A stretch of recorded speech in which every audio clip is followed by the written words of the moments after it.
Recording. You're good to go. Councillor Millen, as Vice Chair, I'll turn it over to you. We do have quorum with the exception of Warden Hicks.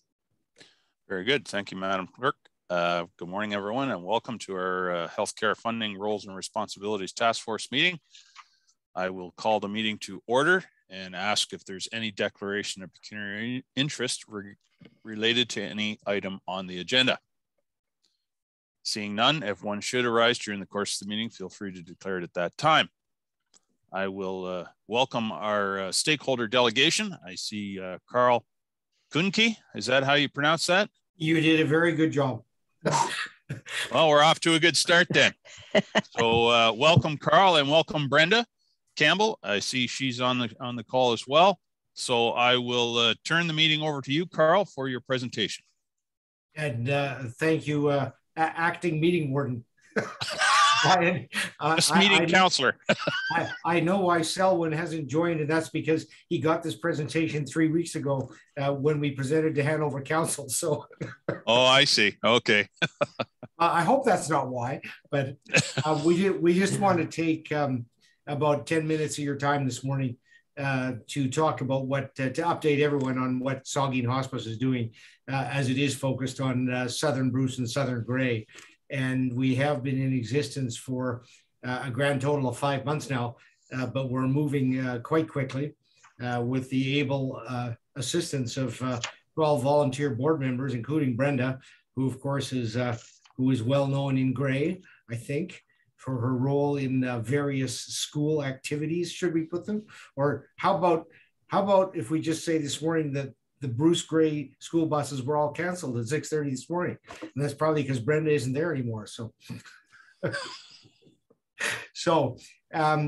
a few words on now. Do you have our presentation up in front of you or not? I can share my screen. Can you do that? Because yes. I probably can't. So that'd be great.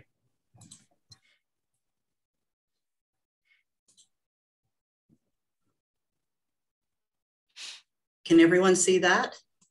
Yes, ma'am. Perfect. And you'll notice it says November 12th, but the Health Care Task Force is even better for us. So if you could flip to the next one, that would be great, Heather. So you're all well aware of the hospice environment in Ontario, as are we. There are 4 types of palliative care in this province. Hospitals, of course, Hanover, Owen Sound, others. Long-term care like Rockwood Terrace and others in Grey County, and then home care, which is not talked about as much and isn't as visible as a giant hospital, but still a significant component of palliative care. And then there's residential hospice. And as you know, is sitting in Owen Sound is residential hospice of Grey Bruce.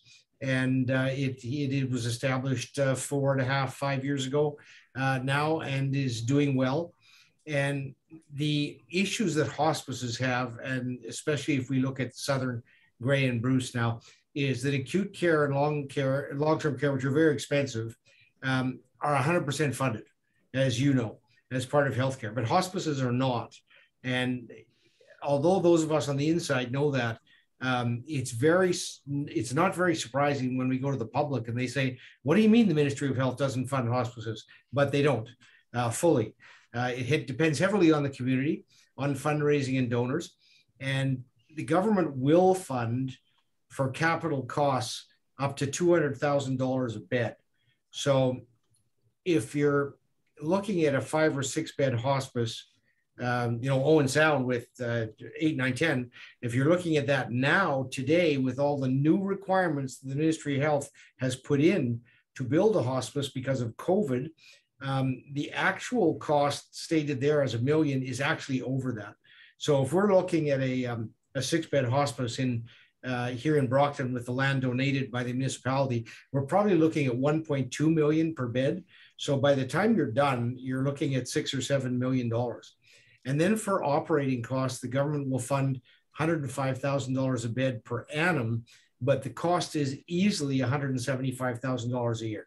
By the time you start doing the food and the cooking in the kitchen, and of course the clinical care, the government is covering about 52% of operating costs. Next one, please. So who are we? We were incorporated in June of this year, only 5 months ago, following a decision by RHGB to stop accepting donations for a hospice in, actually, I should say in South Grey Bruce.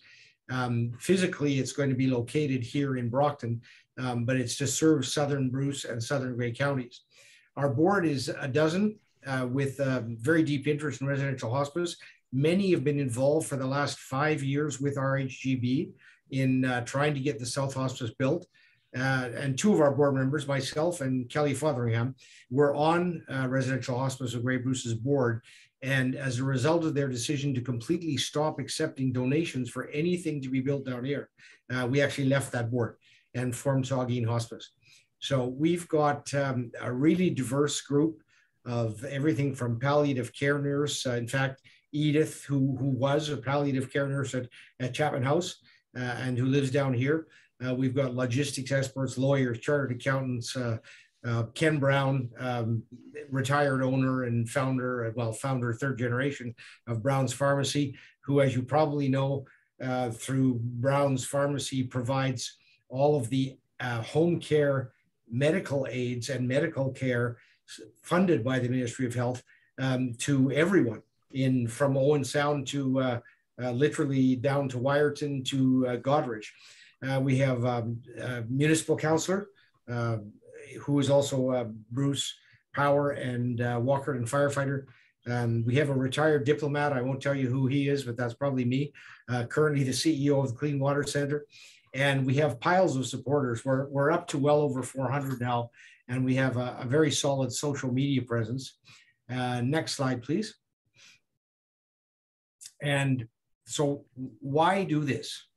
To our supporters down here, which have been working hard on this for 5 years, everyone recognizes there is a very broad need for palliative care in South Grey Bruce in a residential hospice.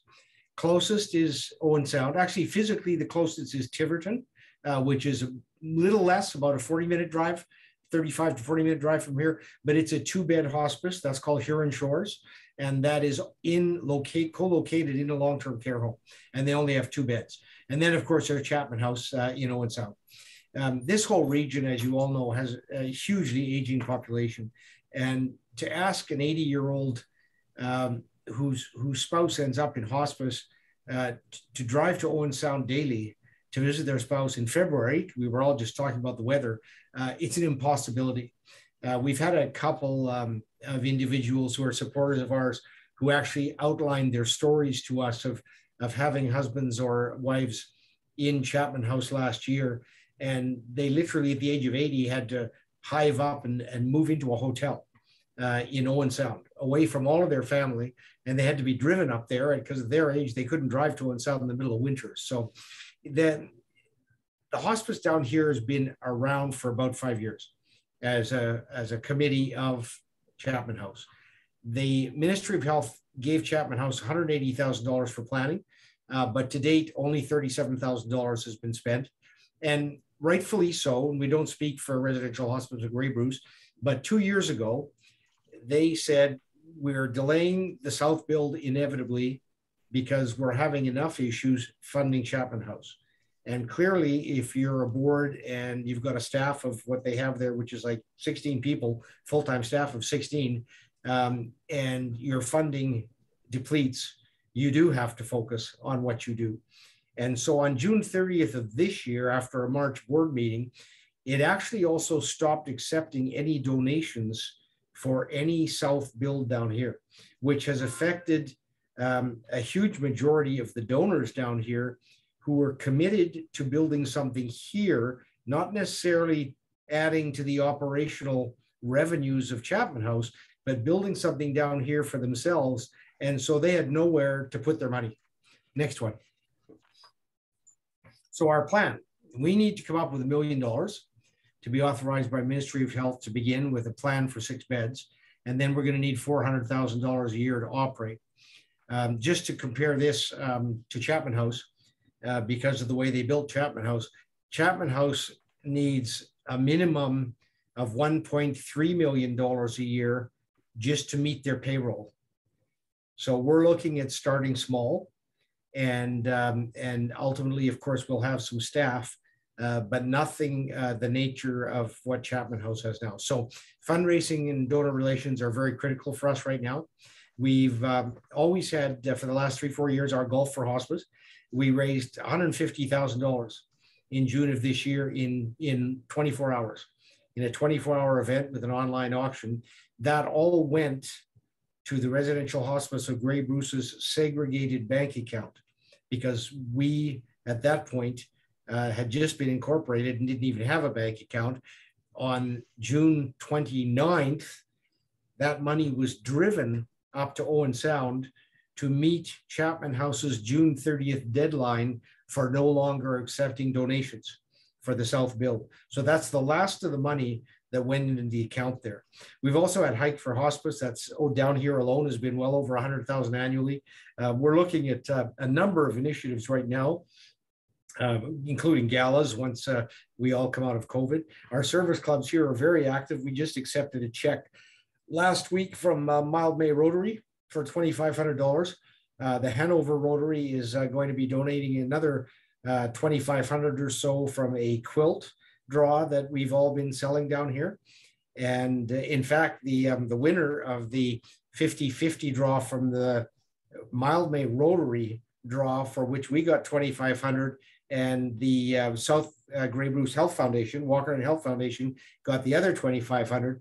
The woman that won the $5,600, 50% of that, announced the minute she got it that as soon as we receive our charitable tax status, which we expect in February, she's going to donate the entire $5,600 to us also, which was really quite amazing to hear.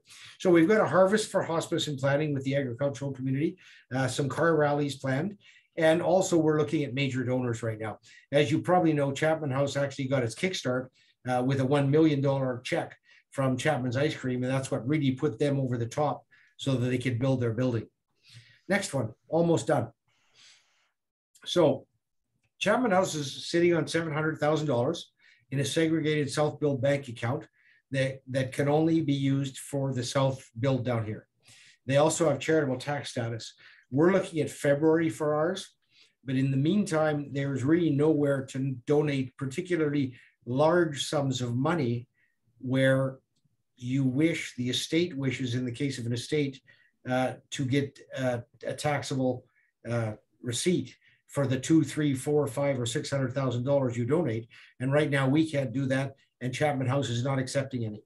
So we've entered into formal discussions with MOH, also with Bill Walker, of course, and Lisa Thompson down here, and their senior officials. And we're working on alternatives to either have a new license for Brockton, which is physically where it'll be located in the East Ridge Business Park, a new license given to us, or to somehow work with Chapman House to have that license at some point transferred to us in a collaborative effort. We are getting donations all the time. Our funeral home partners are quite significant. We do have a bank account. We are paying our bills.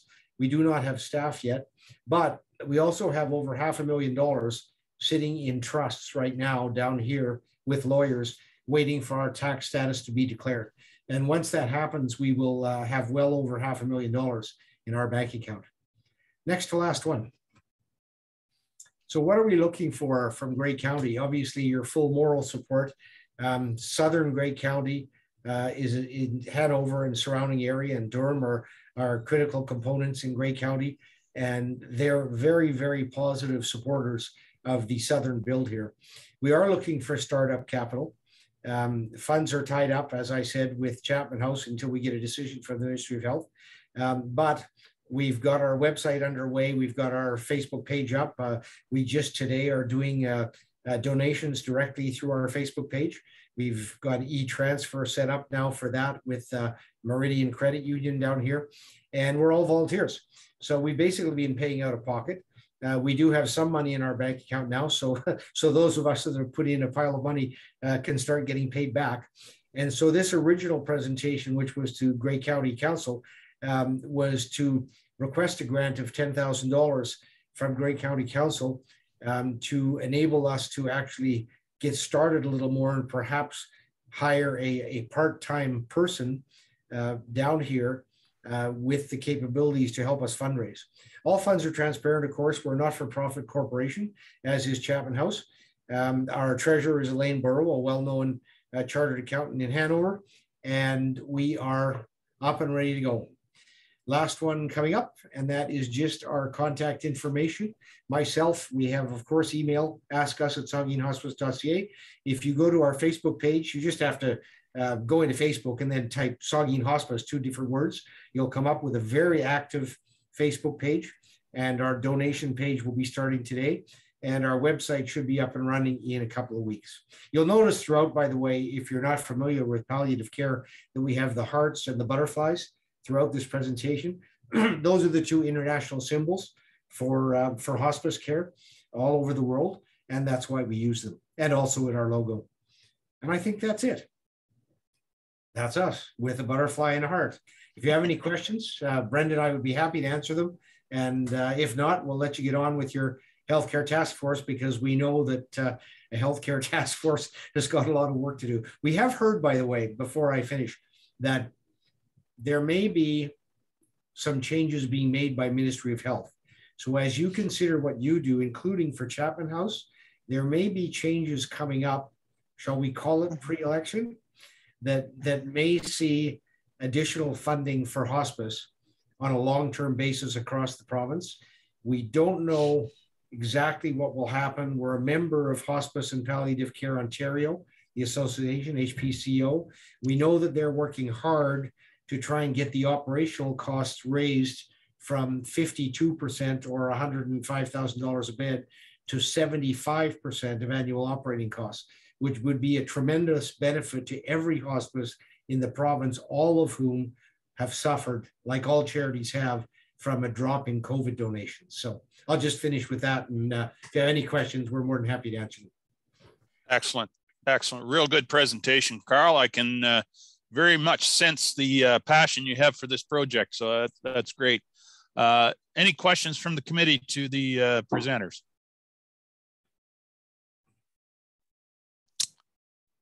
Well, you must have done a really good job, Carl. Well, I know you did. It was so clear. We're good.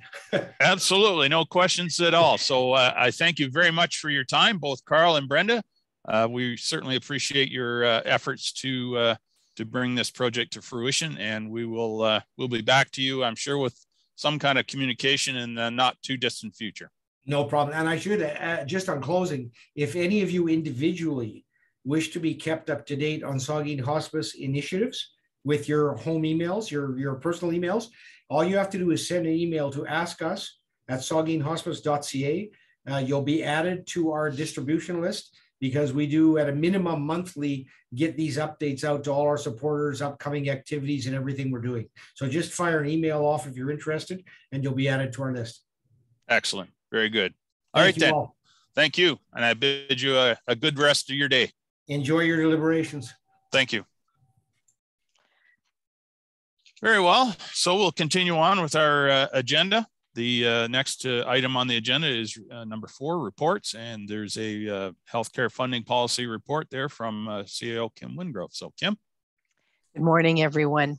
Sorry, Mr. Chair, could we have a mover and seconder to put her recommendation on the floor, please? Sure, we can. It is moved by Barb, seconded by Tom. Okay, Kim. Excellent. Thank you so much. Good morning, everyone.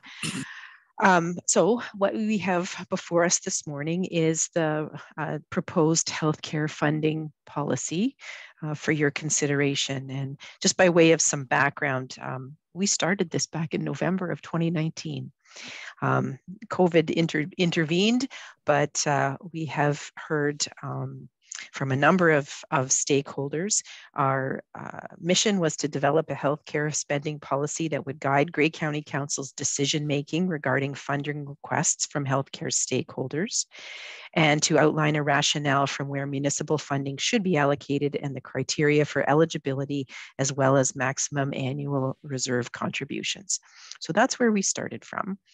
I think the other piece of background to this and consideration in setting a healthcare funding policy is an appreciation for what the county is already doing.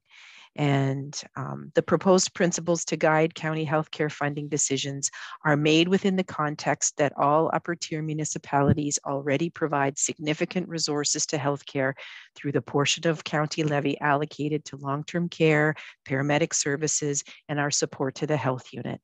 For Grey County in 2021, this amounted to 27.4% of our levy, or over $17 million.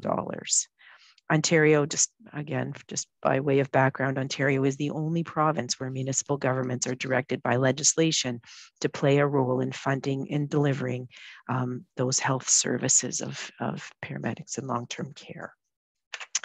So moving on from there, we talked to a number of stakeholders, all of our hospital corporations, Grey Bruce Health Services, South Bruce Grey, Hanover, and we talked to Georgian College, and this morning we also heard from Saugeen Hospice. We heard from the Intermunicipal Physician Recruitment Group, and I think coming from all of those conversations, we heard some consistent themes in the presentations, that fundraising is both required by the province and also critical to getting the projects done. The need for fundraising is ongoing. The project costs are rising quickly and escalating the proportionate share that's necessary to be raised from the public. We took a look at what AMO had put forward back in 2019, their Partners for Health Ontario paper, and the operating principles behind the Simcoe County Healthcare Funding Alliance. Now, the discussion about the Simcoe County Hospital Alliance, I'm sorry, I misspoke there a minute ago, was very early in our deliberations. Slightly different set of circumstances than the ones that we have before us in Grey. Because Simcoe, I think, is putting quite a significant amount of money on the table over a long period of time. They, I think, had some leverage to get that healthcare alliance put together amongst all of the hospitals to get that level of cooperation. So I'm not suggesting that we go down that road, although we can certainly talk about that.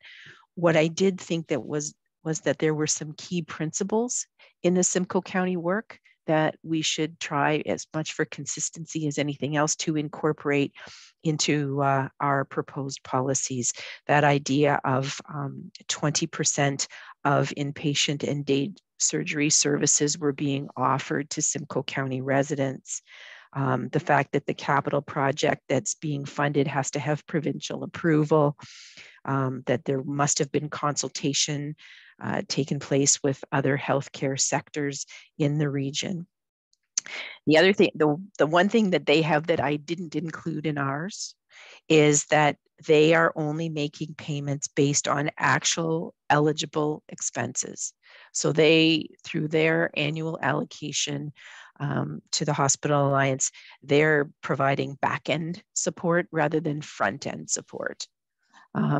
And I'm suggesting that front-end support might be something that we wish to be able to provide, since it's often so critical, like we saw in the case of the Georgian College ask to be seen in that leadership position and really getting things started in a meaningful way, I think can help to enable the future fundraising efforts that the organization is attempting to do. So from there, what the report lists is some principles and rationale to underpin what we're proposing.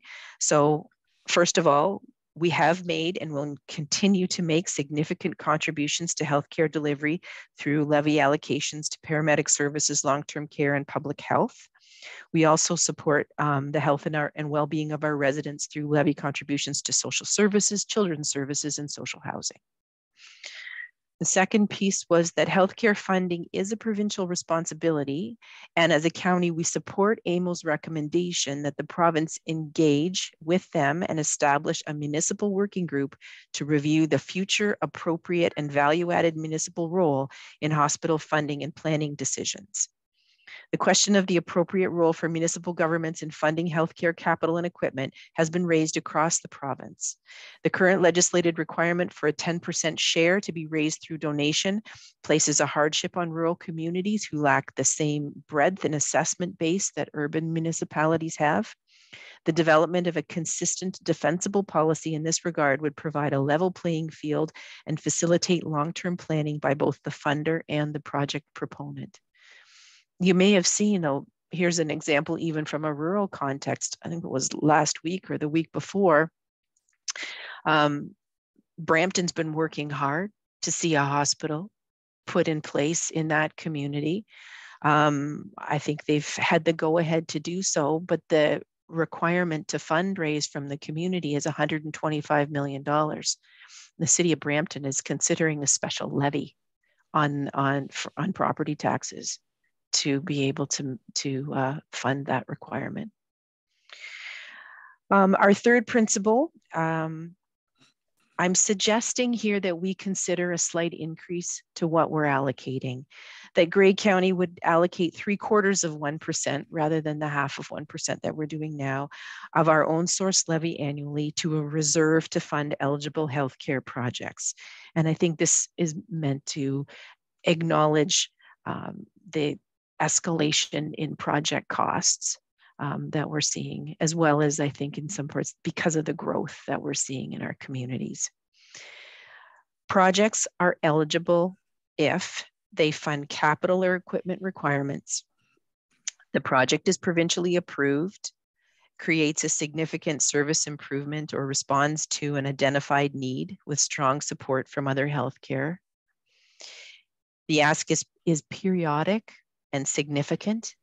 So we don't want to get into, we're going to fund you every year. This is for a signature project that we want to support. That the project is located in Grey County, or for hospital projects where Grey County residents represent at least 20% of surgical and inpatient population served. Outside of that, funding may be allocated on a percent of population served. The purpose of the healthcare funding reserve is recommended to be a source of funds for large capital projects that provide a significant public good that will be of benefit beyond the borders of the municipality where the project itself is located. These projects represent long-term investments in infrastructure and, as I said, have received approval to proceed by the province.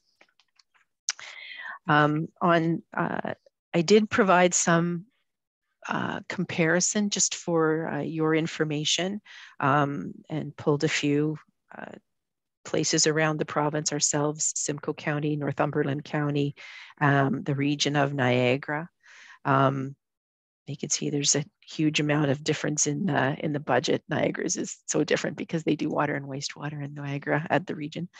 What their levy is, the healthcare and hospital contribution that they provide annually, and what that works out to be as a contribution per capita.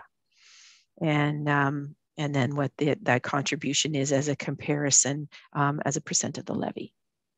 So at the proposed levy contribution of 0.75% of own source revenue in 2021, Grey's contribution to reserve would have been $448,600 or $4.46 per resident.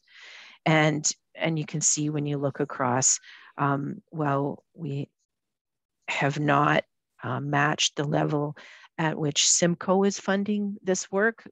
We are, I think, showing some really good leadership compared to other municipalities around the province. Project proponents seeking funding from Healthcare Funding Reserve will be required to make their request to Council in writing by June of any given year, so that we can build it into the budget, that we can make sure that if there are multiple asks that we're able to cash flow that appropriately, because we're building it into the next year's budget. Projects that do not meet the eligibility requirements for funding from the Healthcare Funding Reserve may still come before Council as a delegation to make a funding request. But at least by having this policy that outlines what the eligibility requirements are. When someone comes forward, normally clerks or sometimes myself, speaks to them about why are they coming, what's the purpose of their delegation, what's their ask. So there'll be an opportunity for staff to explain to that organization what the eligibility requirements are. So it's very clear to them if they're outside of what's eligible. I can stop here before I go into the outstanding funding requests. Does anybody have any questions about what's being proposed? Questions from committee members? No, you're doing a great job. Oh, Barb, go ahead. Thanks, Mr. Chair, and thanks, Kim. As we spoke about earlier, excellent report. And I just want to bring to this committee's the attention a challenge that we've had often in terms of setting guidelines and setting the rules and regulations for a policy development, and then offering an out in terms of if you don't fit that criteria, come to council and make a presentation. I know that the rationale behind this certainly fits, that council is a decision maker. Council will be the one that decides whether a project should be supported or not.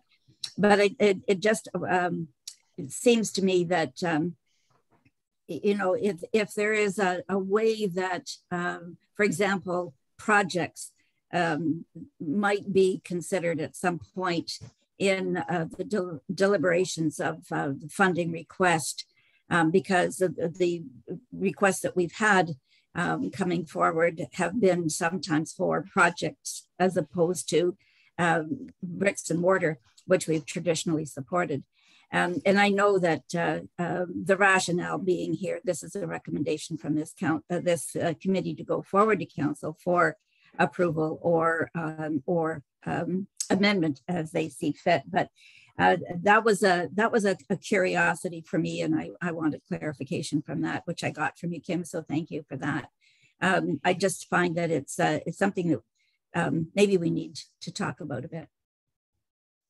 Thank you. If I may, Mr. Chair, one thing Absolutely.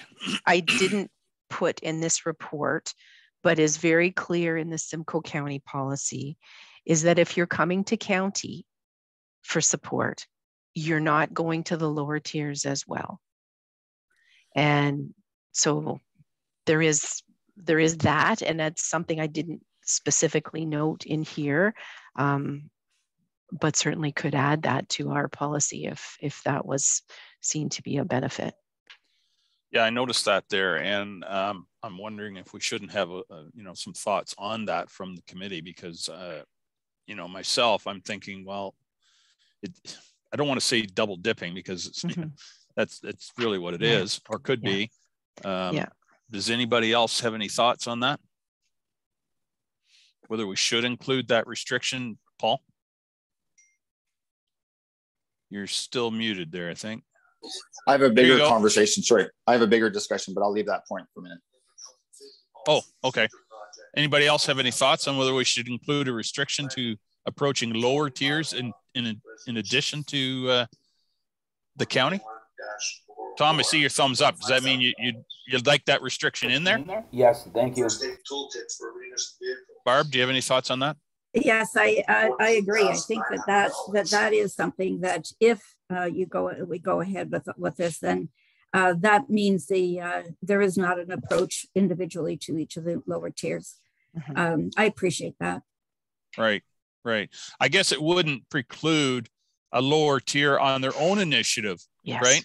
It's just that they wouldn't automatically, they couldn't approach them directly, I suppose. Okay. So it sounds to me, Kim, like we'd like to see that restriction in there.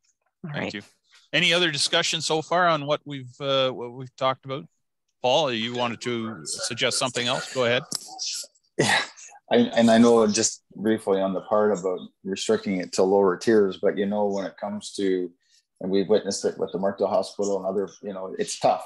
It's a tough, and that goes back almost 20 years, right? Yep. In the sense of getting that project going. And there is that mandate, I understand, from the provinces, sort of 10% of a new hospital has to be raised locally somehow. However, that is sort of the mandate, however that shakes out. And I mean, there's nothing stopping that, that fundraising group coming to any level of government to make that request. It's up to council to make that decision, right? We know that, right?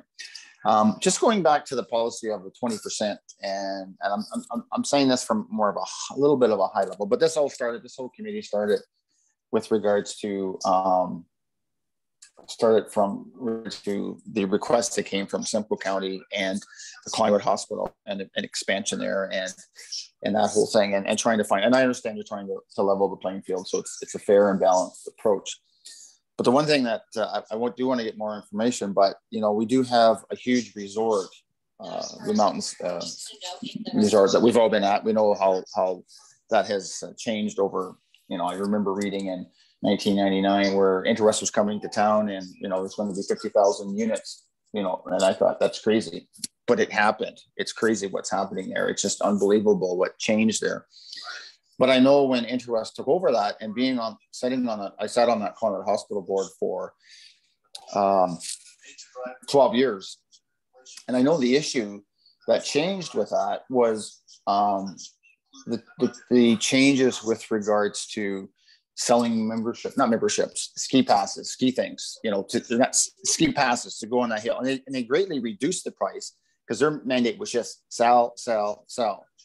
And what they did is from the emergency part of Collingwood General Main Hospital was on a beautiful snowy weekend. I can't remember the number, but the hill was packed beyond a safe manner that was acceptable in the minds of the emergency department. And as you know, a lot of times people are first-time skiers when they buy a pass. It's called kamikaze or missiles or whatever. Anyway, my point was, the concern was from the emergency department is it was a recipe for an issues to happen. And it did reflect a great deal on that emergency department room in the sense of, and the reflection of weather can have a lot to do with recreation. And we know Blue Mountain added more hills since I was on that board. And it's quite a business. It's a business that sells.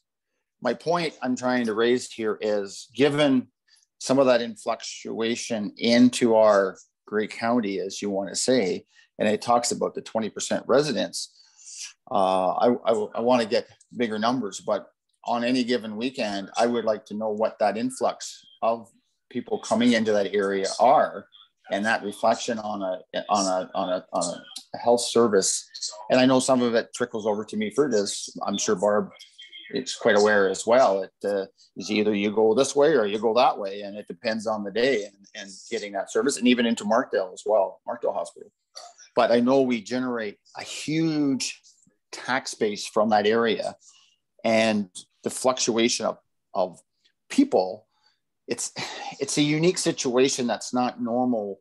And I think across the board, is a provincial, and I'm just raising the point is the mechanisms of having something that brings so many people into a great county, and not, is there an obligation or a moral obligation? Is, we hear it from our friends at Blue Mountains that 26% goes to the county, and I'm not, that is what it is. It's based on assessment base and all that kind of stuff. But I'm raising the point is having a business that brings in so many people at a given time, depending on the weather. We know if the roads are blocked and the roads are closed, that changes if it's a great weekend. But it's an entity that's in place that is doing it, and it's continuing to grow. And I guess my point is from a fundamental part is, do we have to look at a bit of an exception to that rule of the 20% residents versus an influctuation of people into our area just because of the nature of the beast that it is, and do we have a little bit of an obligation on that sense of funding a healthcare facility on that basis. Maybe, I know it was a big question, a big ask of $3 million, but it's unique to our area. And we certainly are grateful for the assessment base that does come out of there, that does provide. And I know even as we've had to, increase our costs for land ambulance and having a base there and rotating ambulances around depending on, of that. And, and maybe that's part of our, needs to be put into the equation as well, because it's sort of something that we're obligated to fund, but it does add cost. And I know that we're trying to find that balance and all that stuff. So I just put it as a high level discussion, but it's just that part of, it's unique to that particular item that Simcoe County does have and that policy. So I put it out there for discussion purposes. Thank you, Mr. Chair. Thank you, Paul. It is a rather unique situation. There's no doubt about it. I guess it kind of boils down to, Kim, and I wondered sort of related to that was, would the 20% be Grey County residents or patients that come out of Grey County, i.e. the influx of of people that come from heaven knows where? A lot of them come from the GTA, but they're coming out of Grey County to look for healthcare in Simcoe. I mean, should that be part of the 20%? I don't know. Right. So in the report, if I may, Mr. Chair, what I had suggested was that I know time has passed since we heard from Collingwood, that what I wanted to do was go back to them and get more recent numbers. So job one was, we're looking at this. We want to hear from you. Give me new numbers. I would also, I think, like to talk to paramedic services. I know that in recent years, the medics have maybe taken, I don't know what to call it, other than a little bit more of a balanced approach.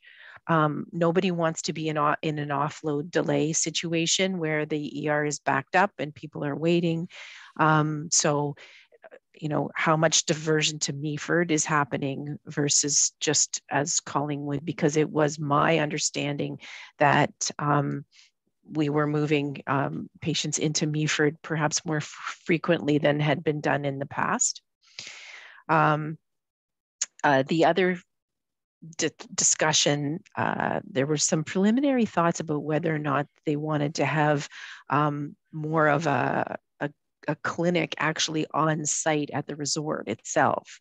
And I'm not sure where that discussion has gone, but I'd also want to just follow up on that to see exactly what's happening there.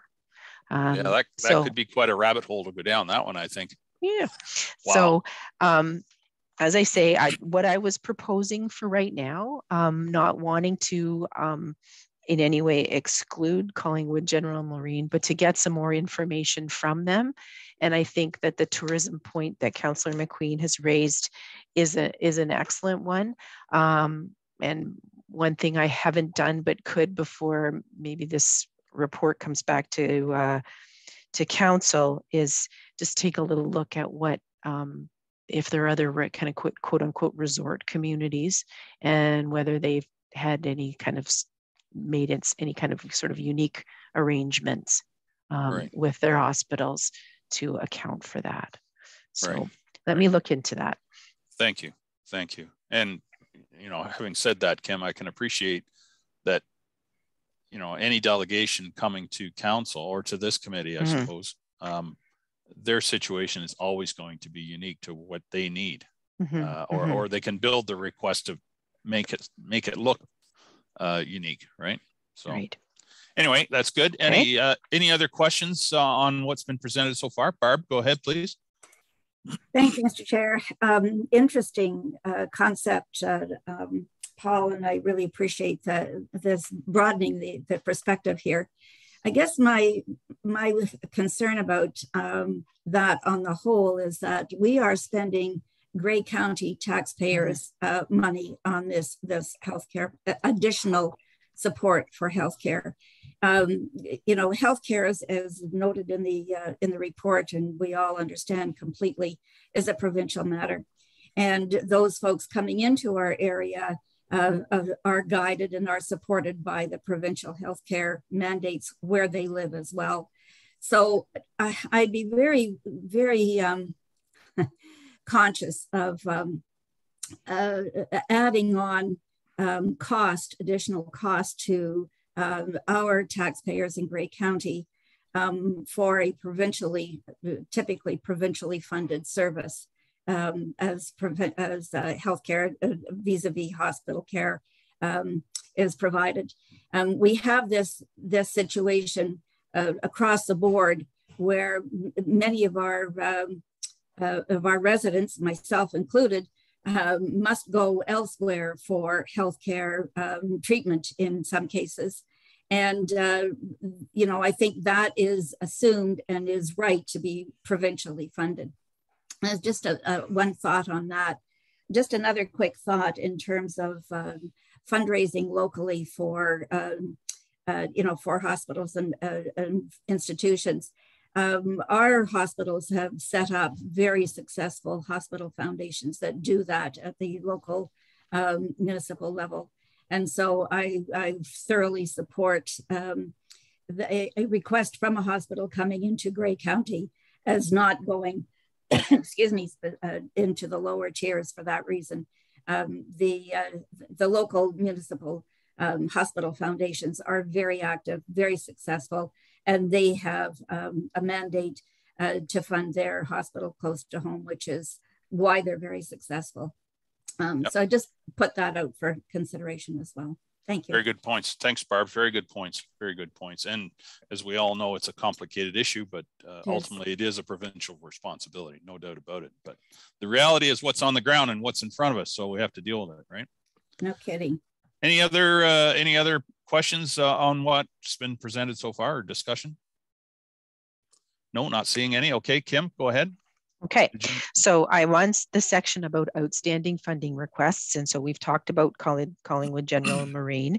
So we'll get some additional information, but what's being proposed here is that we write them a letter and ask for some additional information. So I hope that that part is satisfactory to you. The second recommendation that the outstanding request, I should say, the Town of the Blue Mountains Joint Physician Recruitment and Retention Committee met with the task force October 19th and requested $250,000 to support a dedicated resource to work with the Rural Ontario Medical Program, fund attraction efforts for first-year medical students, fund a program of summer students to work on a project to identify opportunities for the Owen Sound and Georgian Bay family health teams to expand mental health and senior services, provide provision of transitional housing for new doctors, and a nurse practitioner pilot. So quite a large number of initiatives there. This request does not meet the eligibility requirements for funding from the Healthcare Funding Reserve as they've been outlined because it's not a capital project.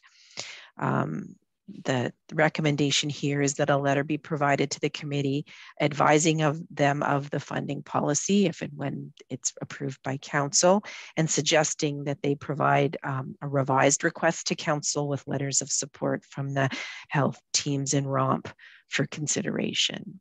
So should there be something that they can do within that basket of projects that would fall into the capital and equipment basket, perhaps there's a way forward for them. But again, sending them a letter and asking them for some additional information. The third one was the request that we received this morning from Saugeen Hospice. Again, this project is to support a capital project for a relatively small amount of money compared to some of the other requests we've received. However, it has not yet received provincial approval and is to be located outside of Grey County, although serving some Grey County residents. Staff recommend providing a letter to the committee with direction as per our discussions today. So I am looking to you a little bit about how you'd like to, how you would recommend handling this.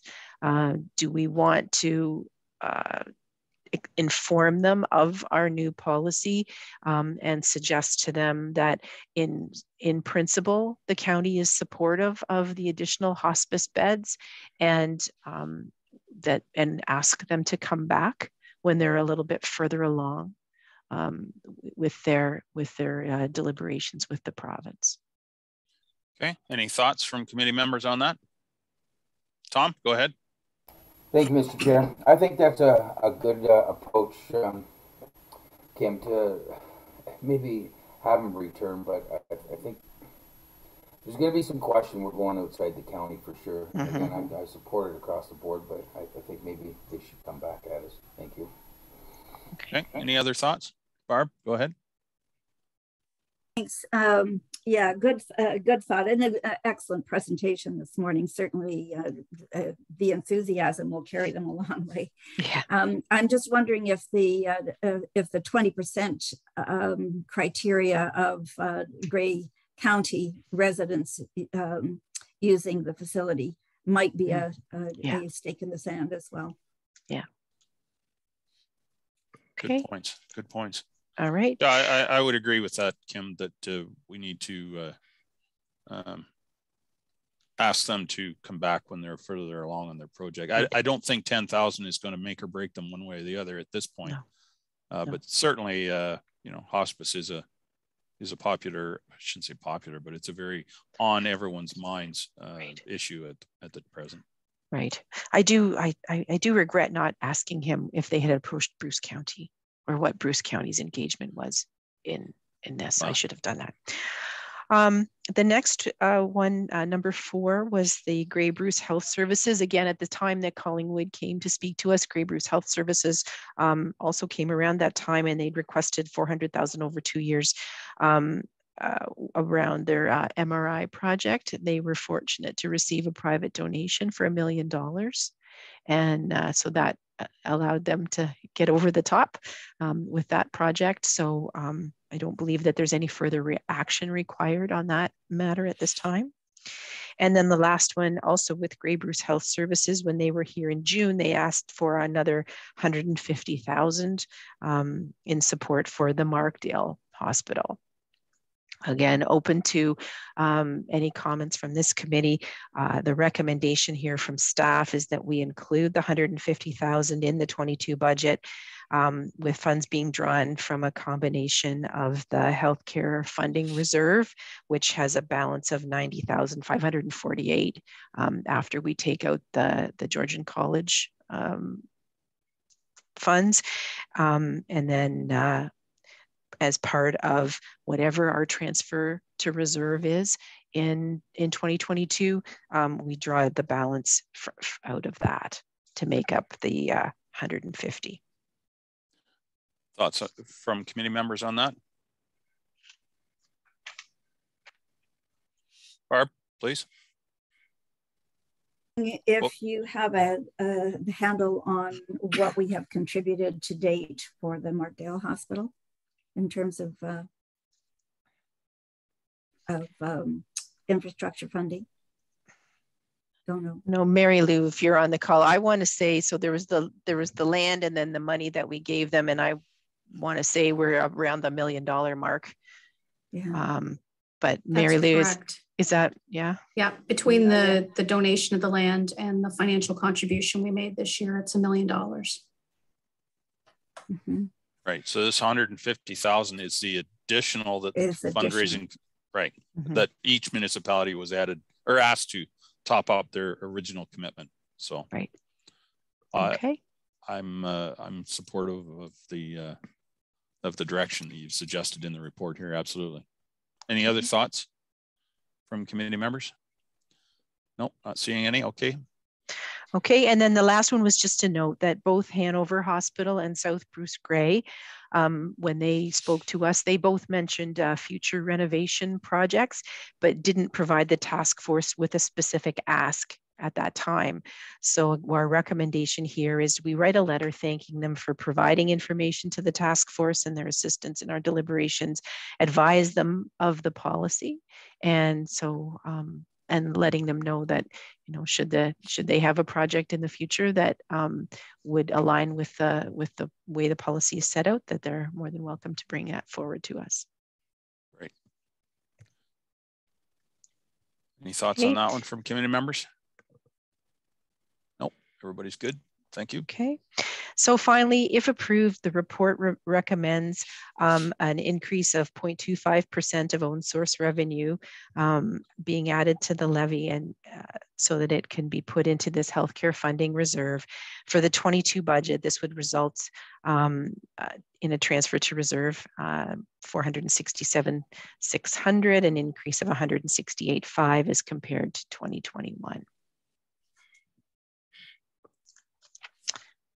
And that is my report, Mr. Chair. Thank you. Just making a quick note here. Thank you, Kim. So any thoughts from committee on the report as a whole and the recommendations put forward? Welcome, Mr. Warden. Do you want your job back, or should I carry on? We're almost done, I think. No, I think carry on. I apologize for joining late. I had a no, not at all. That's all right. That's all right. Everybody's busy, that's for sure. So any thoughts from committee on the recommendation here? I think they're all well described and well thought out. I appreciate your efforts there, Kim. So I'll not, Madam Clerk. Thank you, Mr. Chair. I wonder, just after discussions with the committee, if the committee looked like they were in support, generally speaking, of having a small amendment to that policy about requirements that the requests coming from Grey County Council for healthcare funding not be brought forward to any lower tier municipality in Grey County. So that would be an amendment to the policy that CAO Windgrove has put forward today. So are you suggesting we should have a standalone amendment or a friendly amendment? A standalone amendment, please. Standalone amendment. Oh man, we are diligent this morning, aren't we? Well, that's okay. That's a good way to be. So I need an amendment or mover for an amendment to include, as the clerk has just described. Barb is moving that. A seconder. Tom, thank you very much. Any questions or discussion on that amendment? Go ahead, Selwyn. Sorry, could the clerk please read that amendment for me? The amendment was that Hanover was going to fund all of the requests coming forward from Grey County. As they rightly should, yes. No, that's not what the amendment was. Madam Clerk. The amendment is that the task force, the healthcare funding policy be amended to include the requirement that requests coming forward to Grey County Council for healthcare funding not be brought forward to any lower tier municipality in Grey County, so that the requests aren't being brought forward to both the upper and the lower tier for this project. So operationally, how will that work, Madam Clerk? In other words, are we saying to them, don't come to us if you're also going to the lower tiers? Yes. Okay. Yes, that's the intent. Or perhaps, please come to us, don't go to the lower tier. Exactly. Yeah. Okay. You all right with that, Buck? I am, yes. Paul, go ahead. So we know with the current hospital, the Markdale Hospital is, 20 years ago or almost there, they went to all levels. I know sometimes it's challenging when you're trying to bring in a new hospital and, you make that ask. I wonder though, is it something that we can actually say no to? They obviously can make that request to the lower tier municipalities. That's just, they can make that delegation. And it just, can we override the lower tier municipalities, whether they wish to give or not? And the second part, or maybe I got a second part to that, but maybe I'll wait to that comment, just from a municipal. It is part of the Simcoe County policy. Yeah. That the lower tiers I think there was just agreement by everyone that there was one door for for funding. You came to the county and you weren't going to go twice. I would suggest that the way that this is worded, the county is suggesting that people approach the county. If the county funds it, good, then if they so choose to go and make a delegation to one of our member municipalities, we certainly can't stop them. And that municipality is certainly welcome to consider their request and fund it or not. They will do that knowing what the county has decided, because under this policy, you're coming to the county first. And as I guess for all of you, I would say, is that helpful information for your councils to have, knowing that the county stepped up or didn't and provided whatever towards the project? I would suggest it absolutely is. Sure. Yeah. And certainly we all know that there's the one taxpayer, whether you pay at the lower or level. Yeah. And I guess it could, I mean, that's fine to have that wording. It doesn't stop them to do it. The other part is something that, currently we had that further request that we're looking at, and we had a very successful rodeo that this past fall that we raised $34,000, and we're looking at maybe making that as not a levy per se, but a municipal event that all proceeds go toward that additional or that allocation. So it's thinking outside that box of looking at a different way versus levy, and maybe the wording in this could say that a levy ask. I don't know, like, you know what I mean? Like if the lower tier municipality wants to take on something like I just suggested that wants to add to that, and I throw that just out for discussion, because that's something that we're maybe considering as making this like a 5-year event moving forward to, and it's not coming out of a levy. It's still something that the municipality staff is, because when you take on a big event like that, you need the resources versus like a small ag society to do something like that. But you need the resources of the municipality, just the infrastructure to make it happen. But it's not, so it's thinking outside the box sort of thing, right? And I just raised that point.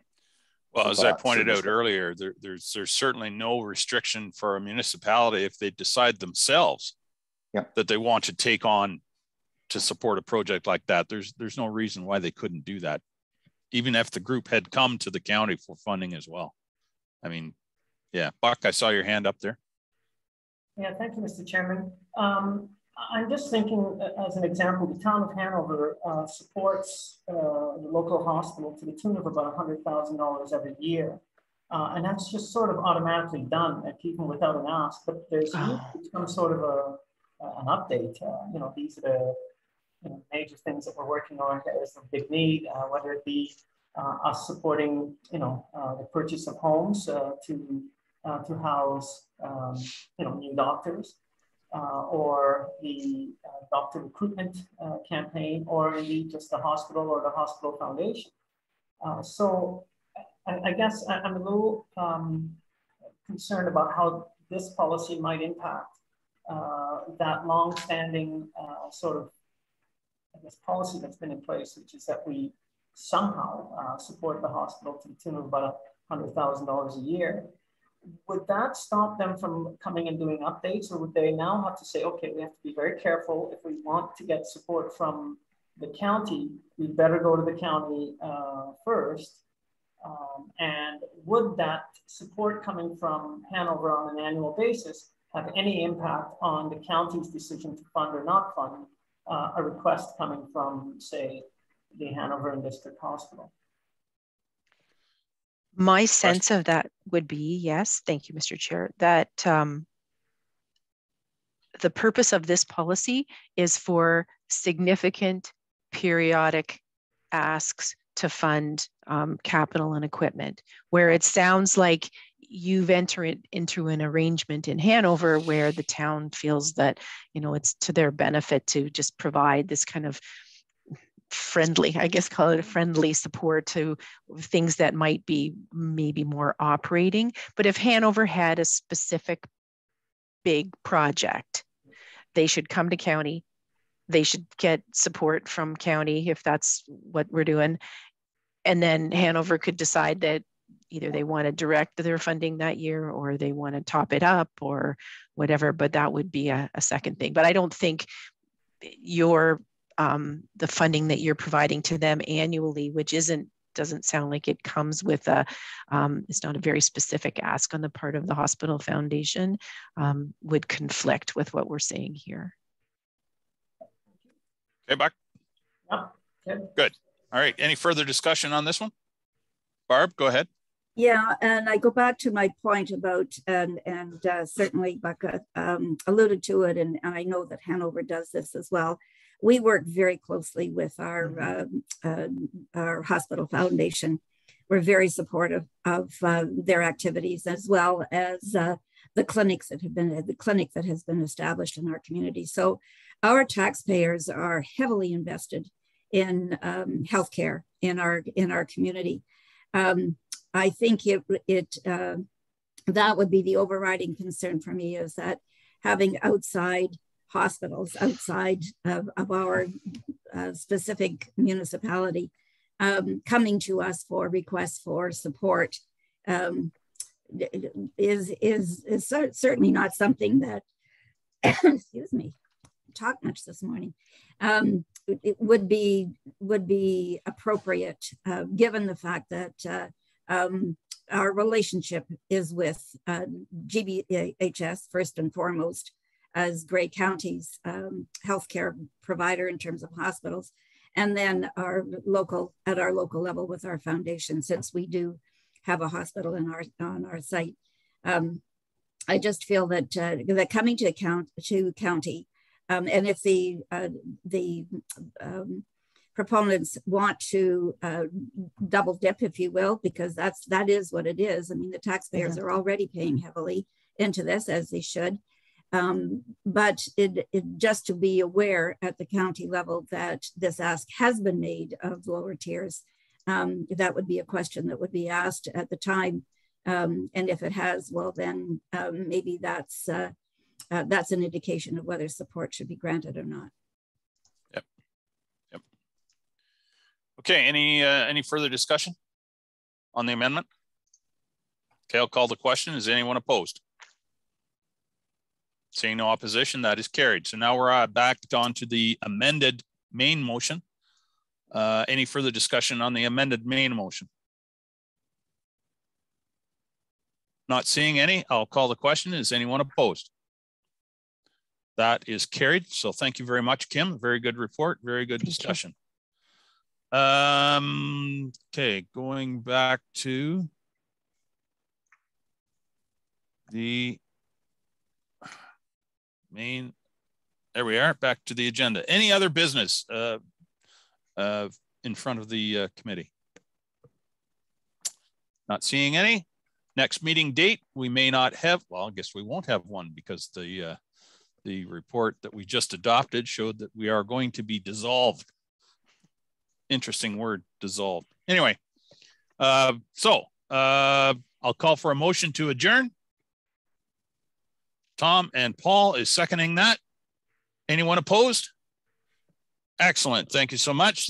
The meeting is now adjourned. Enjoy the rest of your day, folks. And thank you again, staff, for guiding us through this. It's been a real good committee, and we've had some real good discussions. See you in the movies. Yep. Thank you Have all. a great day. Thanks. Thank you. Bye. Bye, everyone.